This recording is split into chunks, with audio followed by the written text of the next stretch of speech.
കോഴിക്കോട് 16-കാരിയായ പെൺകുട്ടിയെ പീഡിപ്പിക്കാൻ ശ്രമിച്ച ഇതര സംസ്ഥാന തൊഴിലാളികൾ പിടിയിലായി. ബീഹാർ സ്വദേശികളായ ഫൈസൽ, അൻവർ, ഹിമാൻ അലി എന്നിവരെയാണ് കസബ പോലീസ് അറസ്റ്റ് ചെയ്തത്. സമീർ സി മുഹമ്മദുണ്ട് കോഴിക്കോട് നിന്ന്. സമീർ, എന്തൊക്കെയാണ് വിവരങ്ങൾ? ഉന്മേഷ്, ട്യൂഷൻ കഴിഞ്ഞ് വീട്ടിലേക്ക് മടങ്ങുകയായിരുന്ന പെൺകുട്ടിയെയാണ് ഈ രണ്ടുപേർ പീഡിപ്പിക്കാൻ ശ്രമിച്ചത്. ചാലപ്പുറത്ത് വെച്ചായിരുന്നു സംഭവം. ഈ പെൺകുട്ടി പോകുന്ന വഴിയിൽ ആ പെൺകുട്ടിയെ രണ്ടുപേർ ചെന്ന് പിടിക്കുകയും പിന്നീട് ആളൊഴിഞ്ഞ ഭാഗത്തേക്ക് കൂട്ടിക്കൊണ്ടുപോവുകയും ചെയ്തു.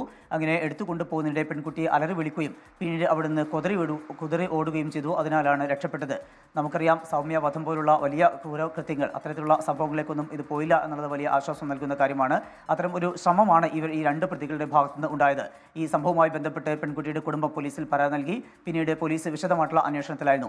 70ഓളം CCTV ദൃശ്യങ്ങൾ അവിടുന്ന് പോലീസ് പരിശോധിച്ചു. വിവിധ കടകൾ, അതുപോലെ സമീപത്തുള്ള വീടുകൾ, അങ്ങനെ വിവിധ ഇടങ്ങളിലെല്ലാമുള്ള പരിശോധനകൾ നടത്തി.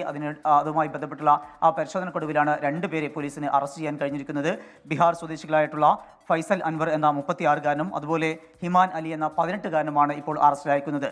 പ്രതികളെ കസബ പോലീസാണ് അറസ്റ്റ് ചെയ്തിരിക്കുന്നത്. അവരെ ഇപ്പോൾ ബീച്ച് ആശുപത്രിയിൽ എത്തിച്ചുകൊണ്ട് അവരുടെ മെഡിക്കൽ എടുക്കുകയാണ്. അതിക്രൂരമായിട്ടുള്ള